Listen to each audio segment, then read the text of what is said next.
que não há nada a comemorar em relação ao resultado do PIB que foi anunciado nesta semana de 2,9% em 2023 e que o governo está apresentando como se fosse um grande feito? O que nós tivemos, olhando para os dados mais detalhados, foi um impacto extraordinário do agro brasileiro, que cresceu exorbitantes 15%, fruto de uma safra excepcional. E essa alta do PIB está concentrada no começo do ano passado, no primeiro trimestre, justamente por conta desta safra. E a gente vê outras linhas crescendo, como o consumo das famílias, muito incentivadas pelo aumento dos valores de bolsas, e a gente vê o crescimento do Estado na economia, numa política pública, de contratar mais servidores públicos e assim por diante. Só que se a gente olha para os dados do PIB ao longo do ano, nós vamos ver uma revisão para baixo do PIB do terceiro trimestre, de 0,1 para 0, e a manutenção de um crescimento 0 no quarto trimestre, ou seja, 0 e 0. O que é curioso, porque se fosse minimamente negativo, se fosse menos 0,1 e menos 0,1, por exemplo, o Brasil já estaria em recessão técnica. Não sei se foi lá algum milagre do companheiro Pockmann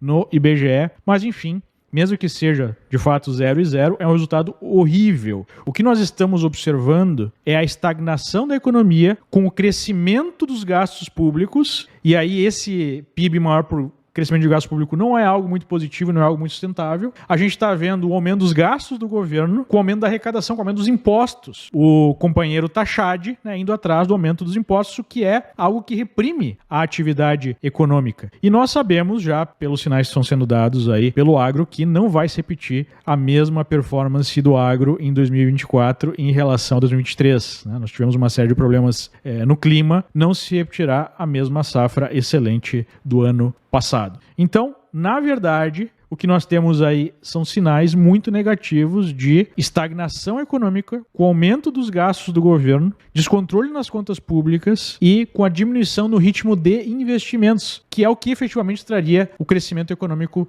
saudável. Quem é que vai investir com esse nível de instabilidade política, com um descondenado Lula indo até as câmeras e dizendo que a Vale deveria seguir a liderança do governo, deveria seguir o programa do governo Vale, uma empresa privada, que há pouco tempo atrás o governo tentou enquadrar colocando Manteiga na presidência da companhia de uma das maiores empresas brasileiras. Fora a sinalização sistemática de aumento da regulação, de aumento dos impostos, de inconsistência nas decisões judiciais. Podemos ter aí Uber saindo do Brasil por conta de necessidade de carteira de trabalho para os motoristas, mudança nas regras. Na tecnologia, por exemplo, tivemos uma decisão agora do Tribunal Eleitoral, pouca gente falou sobre esse efeito, mas que gera para as empresas de tecnologia a necessidade de controle sobre o que os seus usuários estão falando. Isso não impacta só redes sociais, impacta muitas empresas de tecnologia que seguem o Marco Civil da Internet, a Lei Geral de Proteção de Dados, e aí tem que mudar as suas posturas, os seus contratos, até mesmo os seus algoritmos